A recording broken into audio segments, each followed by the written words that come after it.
Ayah, Ibu yang Faizah cintai dan hormati, Faizah mengaturkan permohonan maaf jika selama hidup Faizah ini telah banyak melakukan kesalahan dan kehilafan, baik kata-kata Faizah yang kurang berkenan ataupun perbuatan Faizah yang tidak pantas.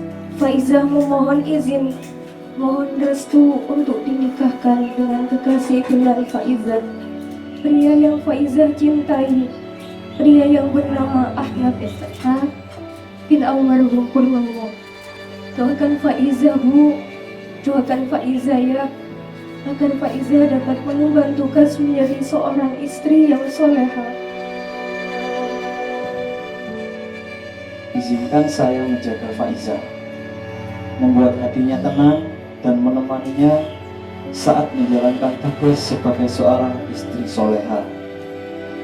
Mama, Esa sudah menepati mencarikan Mama seorang mantu yang soleha bernama Somatul Faizah.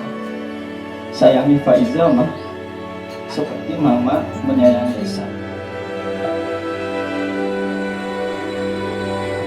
Angkahtuka wa zawwajtuka mahtubataka Isomatul Faizah binta Sudiono bimahri alfi alfin wa arba'ina alfa rubiyatin halan. Qabiltu nikahaha wa tazwija bil mahril madkur.